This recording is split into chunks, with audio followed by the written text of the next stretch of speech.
Bismillahirrahmanirrahim. Assalamualaikum warahmatullahi wabarakatuh. Puji dan syukur marilah kita panjatkan kehadirat Allah Subhanahu wa Ta'ala.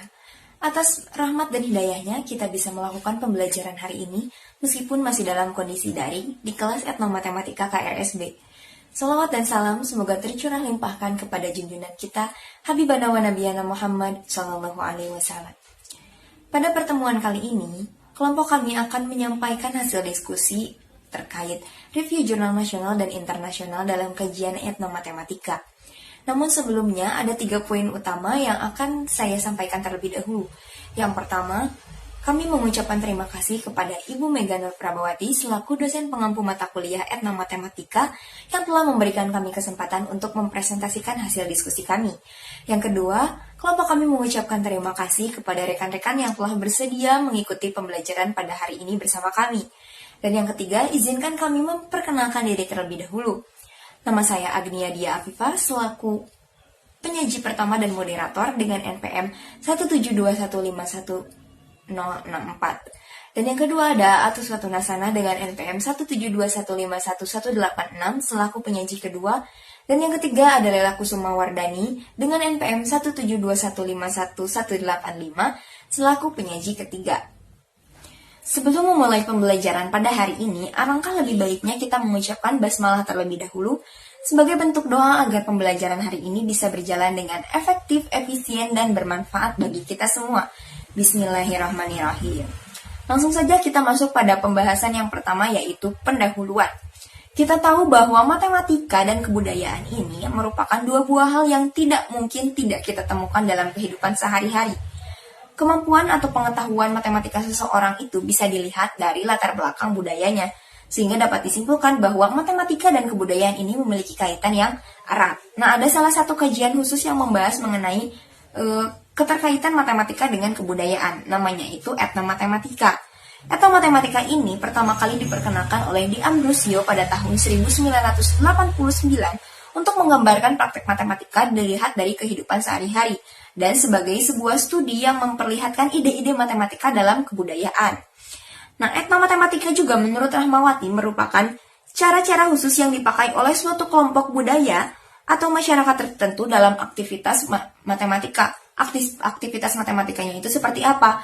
Aktivitas matematikanya itu seperti menghitung, menalar, membuat pola, menentukan lokasi, intinya mengabstraksikan kehidupan nyata ke dalam bentuk matematika, begitupun sebaliknya.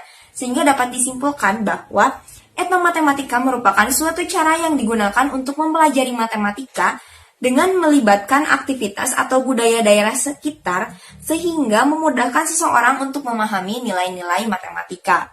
Nah, untuk lebih memahami apa itu etnomatematika, bagaimana etnomatematika, bagaimana keindahan matematika dalam kebudayaan, kita akan mereview 2 buah jurnal, yaitu jurnal nasional dan jurnal internasional.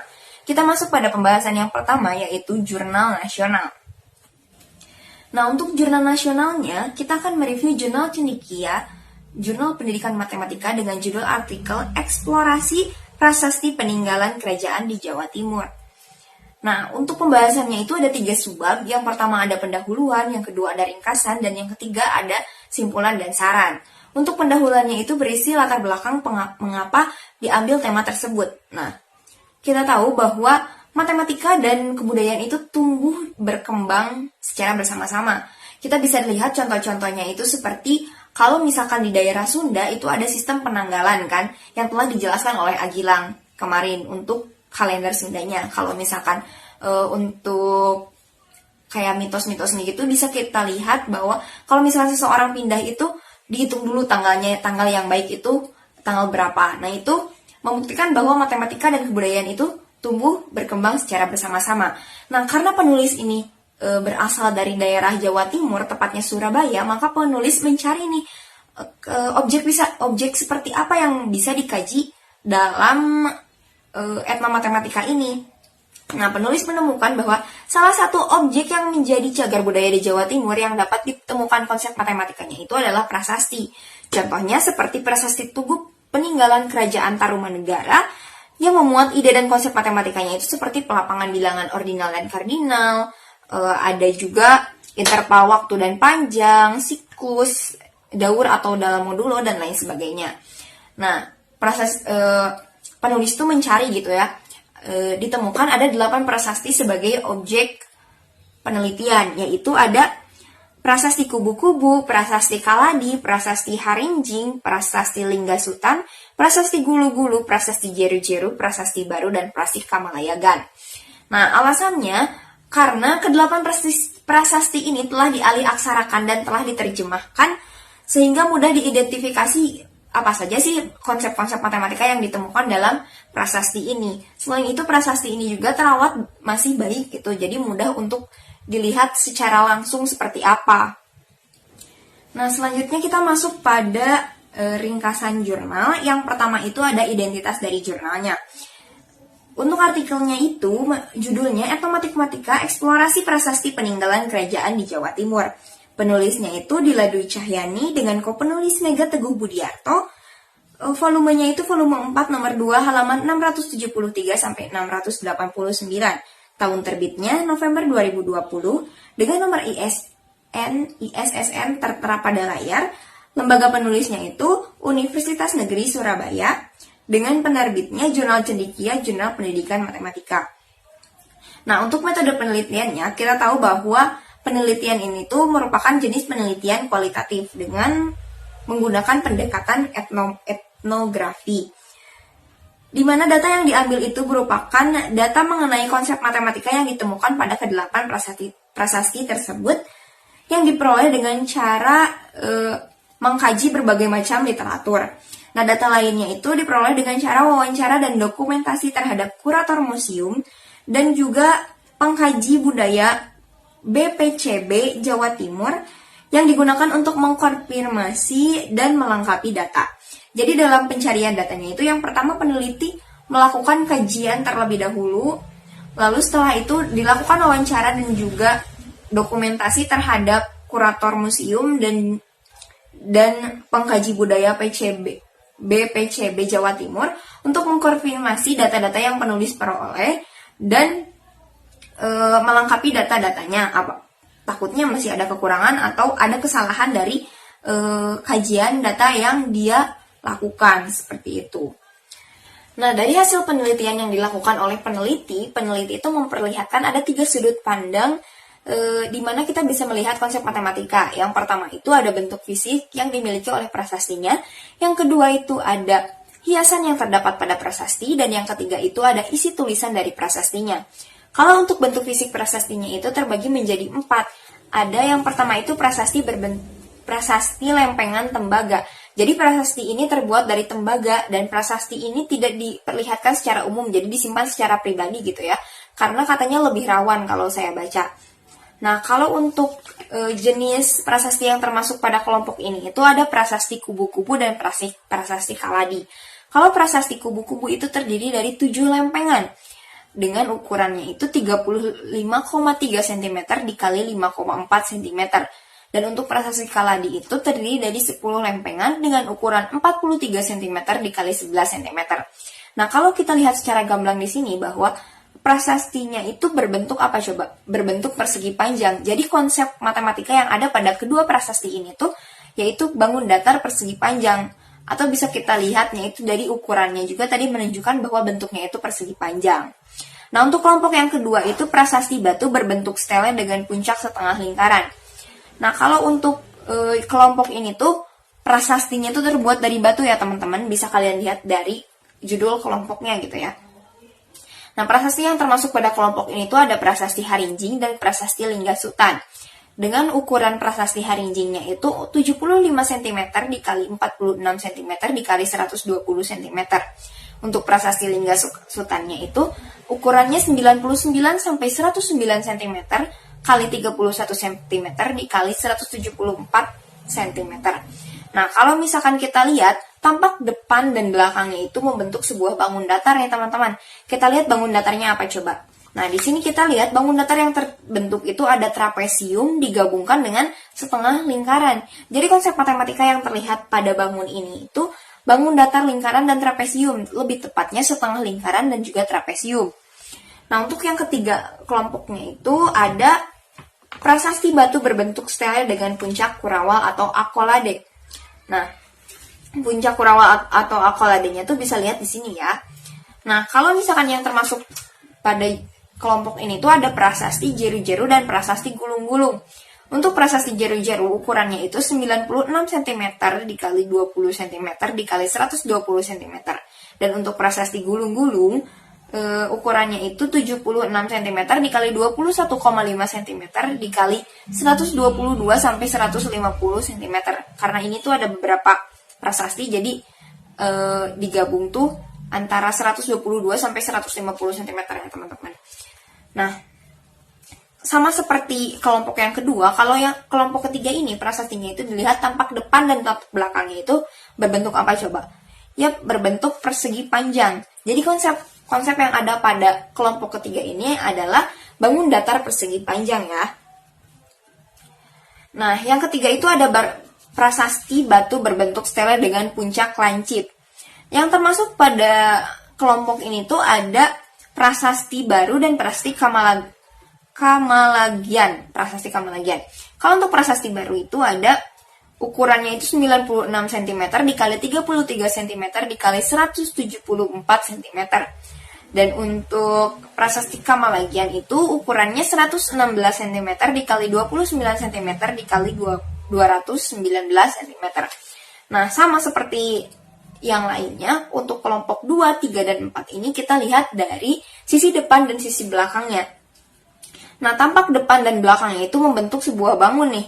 Pola bangunnya itu apa? Kalau secara umum bisa kita lihat bahwa pola bangunnya itu berbentuk segi 5. Tapi kalau misalkan kita pisah nih, bisa kita lihat bahwa bangun yang digambarkan itu merupakan gabungan dari segitiga dan juga trapesium. Jadi segi 5-nya itu terbentuk dari dua buah bangun, yaitu bangun datar segitiga dan bangun datar trapesium. Jadi dapat disimpulkan kalau misalkan dari segi bentuk fisiknya itu ada 4 ya teman-teman, yaitu ada berbentuk lempengan tembaga yang ditemukannya itu konsepnya apa? Persegi panjang. Kalau untuk prasasti batu itu ada 3, ada berbentuk puncaknya setengah lingkaran, lalu ada puncaknya kurawal atau akolade, lalu ada puncaknya itu lancip. Dengan masing-masingnya itu memiliki konsep lingkaran dan trapesium, ada persegi panjang dan trapesium dan segitiga. Nah, kalau misalkan pada pembelajaran matematika di sekolah, baik prasasti kubu-kubu dan prasasti yang lainnya itu bisa kita gunakan untuk pembelajaran bangun datar kelas 3 sesuai dengan KD 3.6, yaitu menjelaskan dan menentukan keliling bangun datar, serta kelas 4 itu sesuai KD 3.9, yaitu menjelaskan dan menentukan keliling dan luas dari persegi, persegi panjang, dan segitiga, serta hubungan pangkat 2 akar dengan akar pangkat 2. Nah, ada kalau misalkan yang lingkarannya itu bisa gunakan untuk kelas 6 sesuai dengan KD 3.5, yaitu menjelaskan taksiran keliling dan luas lingkaran. Ya. Nah, jadi setiap prasasti ini memiliki kegunaan yang berbeda-beda. Kalau misalkan bentuknya itu persegi panjang, berarti bisa kita gunakan untuk kelas 3. Tapi kalau misalkan untuk bentuknya itu setengah lingkaran, tadi bisa kita gunakan untuk kelas 6 ya. Untuk sudut pandang yang kedua itu bisa kita lihat dari segi hiasan prasastinya. Nah, perlu diketahui hanya ada 4 prasasti yang memiliki hiasan, yaitu prasasti Harinjing, Gulung-Gulung, Jeru-Jeru, dan Baru-Baru. Nah, kalau untuk hiasan pada prasasti Harinjing itu, ini untuk gambar yang pertama ya, bisa kita temukan itu di bawah atau pada alas prasasti Harinjing. Nah, hiasannya itu berbentuk padma atau bunga teratai ya teman-teman. Nah, kalau kita lihat dari sini, konsep matematika yang ditemukannya itu adalah konsep translasi atau pergeseran. Di mana proses translasinya itu sepanjang garis horizontal membentuk objek baru, sehingga seperti pengulangan objek sebelumnya dengan bentuk dan arah yang sama. Nah, bentuknya ini kalau misalkan lihat yang biru ya, nah kita lihat yang biru AB ini terjadi pengulangan ke arah X positif kan, sama halnya dengan yang bawah yang berwarna hijau. Dia translasinya itu digeserkan ke arah sumbu X positif, dan semuanya itu tetap ke arah yang sama dan bentuknya itu yang sama. Berarti konsepnya itu konsep apa? Translasi ya teman-teman. Nah, kalau untuk prasasti gulung-gulung dan prasasti jeru-jeru, ini bisa lihat pada gambar yang kedua. Nah, hampir sama, meskipun bentuknya itu berbeda, bentuk hiasannya berbeda, tapi konsep yang adanya itu sama. Apa konsepnya? Konsepnya itu refleksi atau pencerminan. Misalkan kita ambil dari sebelah sini nih teman-teman, kita lihat bahwa ketika kita translasikan terhadap sumbu Y, maka akan dihasilkan min X, Y. Nah, bentuknya pun akan tetap sama presisi gitu ya. Bisa kita lihat nih. Jadi konsep yang ditemukannya itu konsep refleksi. Nah, untuk bangun yang ketiga, untuk prasasti atau prasasti yang keempat, yaitu prasasti baru, ketika kita lihat secara mendetail bahwa dapat dilihat ini tuh membentuk sebuah lingkaran. Jadi pada batu prasasti baru terdapat hiasan berupa gambar burung Garuda di dalam bingkai lingkaran yang dinamakan lancana Garuda Muka. Nah, kalau misalkan yang tadi untuk konsep refleksi dan juga translasi itu bisa kita aplikasikan sebagai soal kontekstual dan untuk kelas 9 sesuai KD 3.5. Nah, kalau untuk bentuk lingkarannya itu sama seperti tadi ya sebelumnya, dalam bentuk dari segi bentuknya itu bisa digunakan untuk kelas 4 sesuai KD 3.9. Nah, untuk sudut pandang yang ketiga itu bisa kita lihat dari isi tulisan yang ada pada prasasti tersebut. Nah, gambar yang ada pada layar ini merupakan aksara angka Jawa kuna yang tertera pada prasasti. Nah, pada isi tulisannya itu ada lafal bilangan yang menyatakan tanggal, menyatakan banyaknya sesuatu, dan menyatakan kegiatan yang berulang. Selain itu, isi dari prasasti tersebut juga ada yang membahas mengenai satuan ukuran, di antaranya itu ada satuan ukuran emas, uang, perak, luas, panjang, kain, hewan ternak, untuk ukuran dagang, dan lain sebagainya. Nah, untuk pembelajaran kontekstual yang bisa kita gunakan itu paling bisa kita gunakan untuk pengenalan satuan baku dan satuan 3 baku pada materi pengukuran untuk kelas 3 dan kelas 4. Mengapa kita tidak bisa gunakan tulisan ini?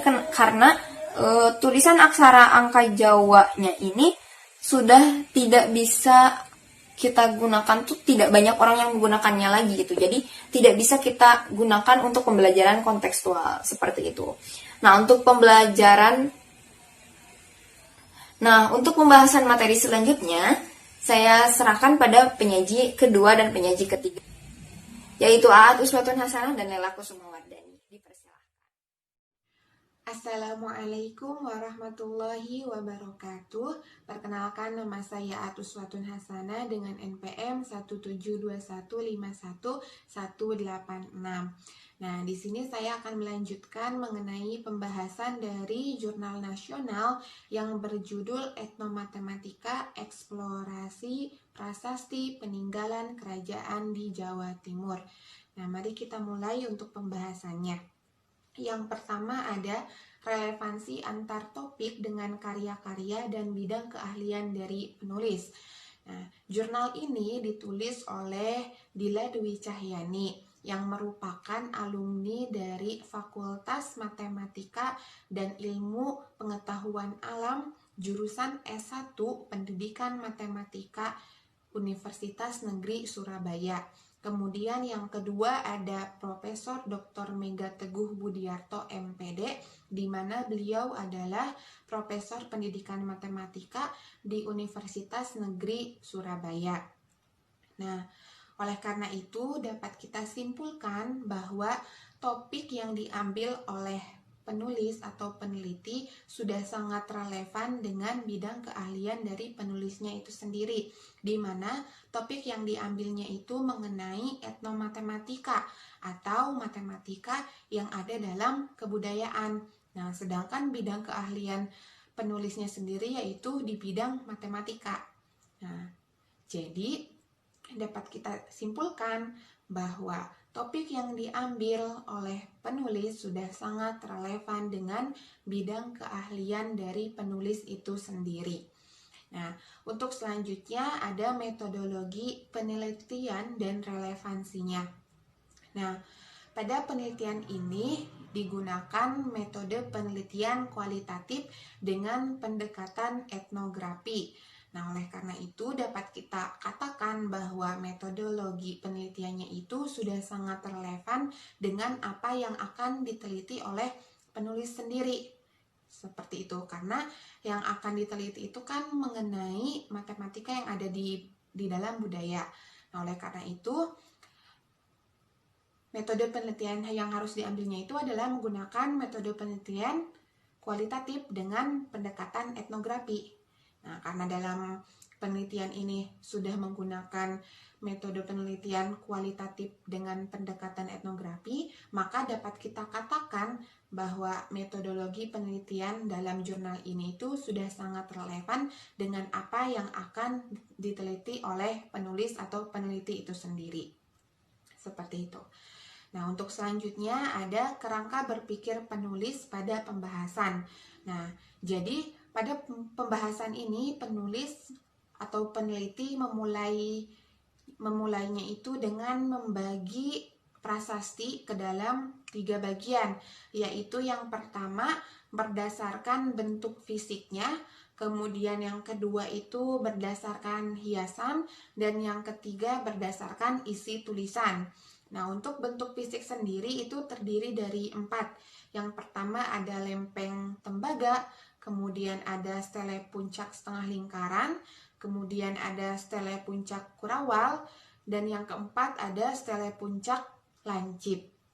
Nah, di mana keempat hal ini itu mengandung konsep matematika bangun datar. Nah, kemudian yang kedua berdasarkan hiasan. Nah, berdasarkan hiasan itu dikelompokkan menjadi 2, yaitu ada bunga padma atau teratai dan ada lancana Garuda Muka. Nah, di mana untuk bunga padma itu mengandung konsep matematika geometri transformasi. Sedangkan untuk lancana Garuda Muka mengandung konsep matematikanya itu adalah bangun datar lingkaran. Nah, selanjutnya yang ketiga itu berdasarkan isi tulisan. Nah, untuk isi tulisan sendiri dibagi menjadi 2, yaitu berdasarkan lafal bilangan dan berdasarkan satuan ukuran. Nah, untuk keduanya itu mengandung konsep matematikanya adalah materi satuan. Seperti itu. Nah, selanjutnya berdasarkan hasil review yang kami lakukan terhadap jurnal ini, kami menemukan beberapa kelebihan. Di antaranya yang pertama adalah pada bagian pendahuluan. Nah, pada bagian pendahuluan sendiri telah dijelaskan mengenai pengertian dan hubungan matematika dengan etnomatematika, sehingga pembaca itu menjadi tahu dan paham mengenai topik apa yang dibicarakan oleh peneliti tersebut. Seperti itu. Kemudian yang kedua adalah pemilihan tempat prasasti yang sudah sangat sesuai, yaitu peneliti mengambil Pulau Jawa, di mana Pulau Jawa ini terkenal akan kekayaan dari sejarahnya. Seperti itu. Kemudian yang ketiga adalah metode penelitian yang digunakan itu sudah sangat relevan atau sudah sangat sesuai, yaitu menggunakan metode penelitian kualitatif dengan menggunakan pendekatan etnografi, karena penelitian ini berkaitan dengan kebudayaan, seperti itu. Kemudian yang selanjutnya adalah dalam penelitian ini disebutkan bahwa untuk mengecek keabsahan data digunakan teknik triangulasi. Nah, artinya untuk mengecek kevalidan data dengan digunakan lebih dari satu teknik pengumpulan data. Nah, hal ini berguna untuk memperoleh data yang sama. Kemudian yang selanjutnya adalah pada bagian pembahasan, di mana peneliti itu menjelaskannya dengan sangat rinci. Nah, disertai dengan gambar, dan bahasa yang digunakan oleh peneliti itu tidak bertele-tele, sehingga dapat mudah dipahami oleh pembaca. Nah, selain dari kelebihan, kami pun menemukan ada kekurangan dari jurnal ini atau artikel ini, yaitu di mana dalam bagian pembahasan khususnya pada bagian isi tulisan, lebih tepatnya lagi pada bagian satuan, peneliti itu membahasnya itu kurang terstruktur sehingga sedikit kurang dipahami oleh pembaca seperti itu. Nah, berdasarkan hasil review yang telah kami lakukan terhadap artikel dengan judul Etnomatematika Eksplorasi Prasasti Peninggalan Kerajaan di Jawa Timur, dapat kami simpulkan bahwa artikel ini sudah sangat bagus karena dalam pembahasannya itu sudah sangat jelas dan rinci sehingga dapat mudah dimengerti oleh pembaca. Nah, selain itu, artikel ini juga dapat dijadikan sebagai referensi dalam kajian etnomatematika. Nah, selain itu, jurnal ini mungkin dapat digunakan sebagai pembelajaran konseptual matematika di sekolah. Nah, adapun saran yang kami sampaikan kepada penulis adalah alangkah lebih baiknya jika penulis menyajikan pembahasan khususnya pada bagian satuan itu dalam bentuk poin-poin. Nah, sehingga lebih terstruktur dan lebih mudah dimengerti oleh pembaca.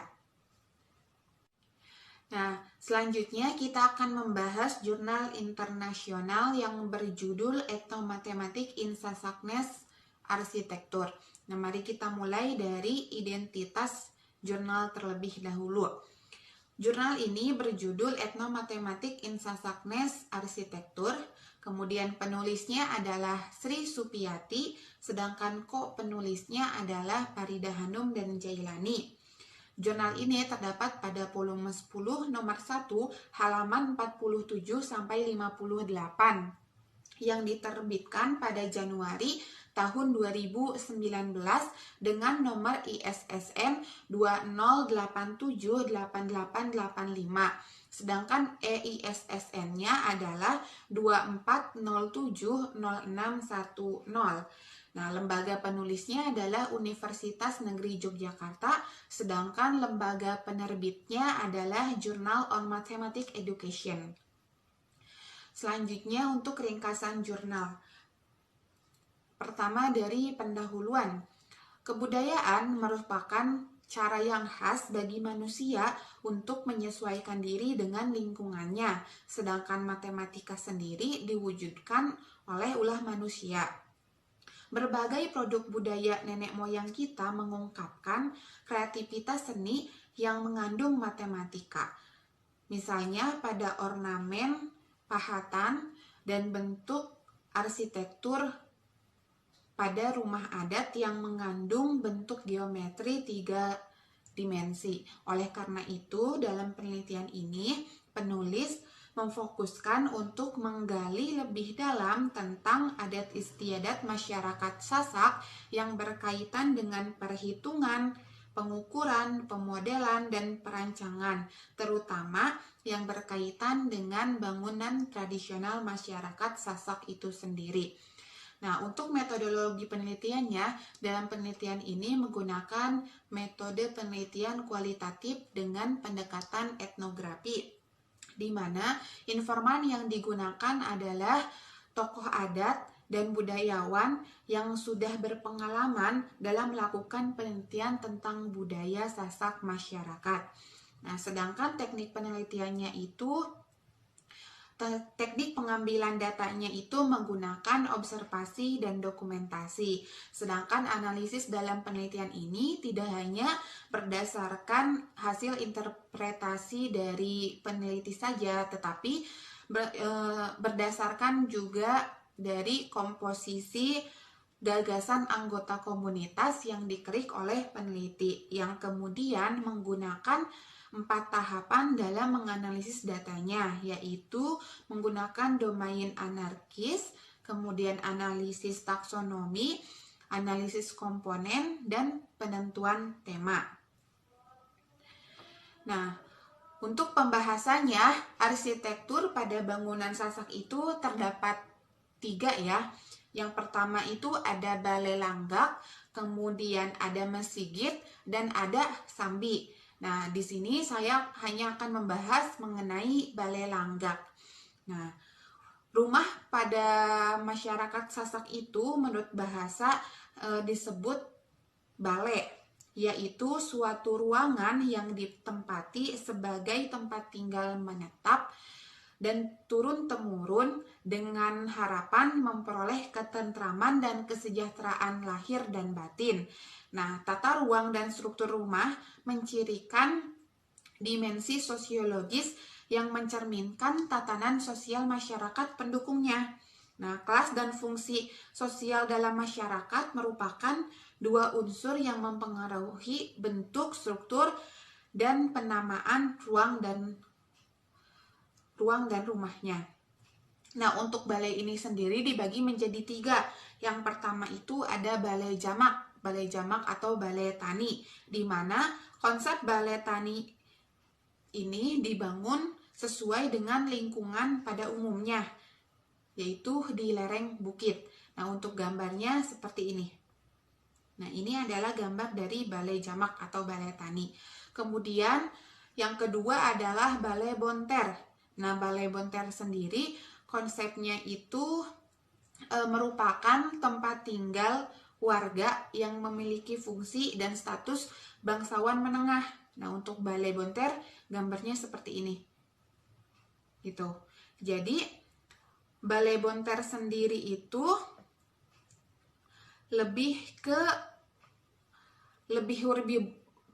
berwibawa gitu dibandingkan dari balai jamak. Nah, dengan simbolnya itu seperti gagang bunga dan penggunaan jejait di bingkainya. Seperti itu. Nah, yang selanjutnya adalah Balai Gunung Rate. Nah, Balai Gunung Rate sendiri itu tidak jauh berbeda dengan Balai Bonter, baik material maupun konstruksinya.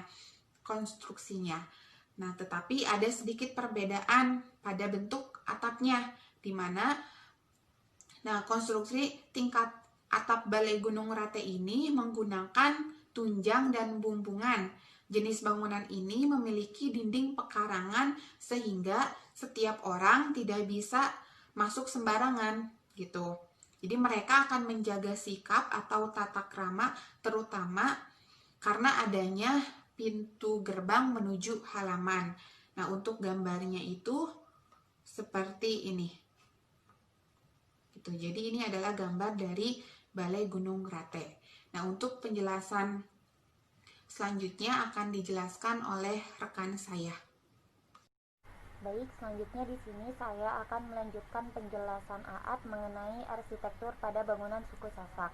Yang kedua itu ada masjid atau bangunan untuk ibadah, di mana masjid ini merupakan salah satu komponen arsitektur tradisional yang memiliki sejarah panjang di Lombok. Bangunan masjid ini menggunakan pola pondasi gundukan dengan pilar dan dinding yang rendah, serta atap yang menjulang tinggi menjulang ke bawah, seolah hampir menyentuh tanah. Sehingga tiap orang yang akan masuk harus dalam posisi tertunduk, di mana sikap turun ini dimaknai sebagai bentuk penghormatan kepada masjid atau orang-orang yang ada di dalamnya. Bangunan masjid biasanya ditempatkan di lokasi terpisah dari pemukiman. Untuk gambarnya itu seperti yang tercantum pada PowerPoint. Lalu selanjutnya ada sambi atau lumbung padi. Bangunan lumbung ini terdiri dari 2 bagian, yaitu bagian atas dan bagian bawah, yang dimana bagian ini memiliki fungsi masing-masing. Bagian atas berfungsi sebagai tempat menyimpan beras sehingga dibuat tertutup.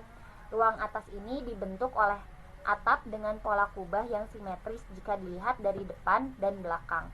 Bagian bawah terdiri dari 4 buah tiang dengan susunan searah jarum jam, mulai dari guru, tertunda, dan kire. Lalu selanjutnya di sini membahas konsep matematika dalam arsitektur budaya masyarakat Sasak. Yang pertama itu ada pengukuran. Dalam pembentukan struktur bangunan masyarakat Sasak, terdapat ciri yang dikenal dengan sikut atau siku, yang artinya ukuran. Namun dalam hal ini ukuran tidak berkaitan dengan panjang, lebar, dan tinggi secara numerik, tetapi berkaitan dengan waktu siku, ruang siku, dan ramon siku, di mana panjang siku sesuai dengan panjang kekuasaan ke arah utara, lebar ke arah andang, dan mudi ke depan dan belakang. Tinggi siku berhubungan dengan sifat bangunan, ditentukan oleh besar kecilnya pemilik bangunan. Sedangkan waktu siku berkaitan dengan mulai membangun. Semua ini disebut antropometri atau ukuran yang mengacu pada ukuran tubuh manusia. Selanjutnya, ada perancangan. Kegiatan masyarakat Sasak yang berkaitan dengan kegiatan perancangan bangunan seperti pendirian rumah tinggal, tempat ibadah, dan bangunan yang berkaitan dengan kehidupan sosial. Lalu yang ketiga ada bentuk geometris. Bentuk geometri yang ada pada konstruksi bangunan suku Sasak dapat dilihat pada tabel. Yang pertama itu ada konsep matematika sudut, di mana sudut ini ada pada setiap rumah, masjid, dan lumbung. Lalu yang kedua ada segitiga, di mana ini terdapat pada potongan rumah dan masjid. Lalu yang ketiga ada persegi atau persegi panjang. Ini terdapat pada dinding rumah dan pangkal lumbung. Yang keempat ada simetri. Ini terdapat pada spasi pada dalam balai, kubah, dan lumbung.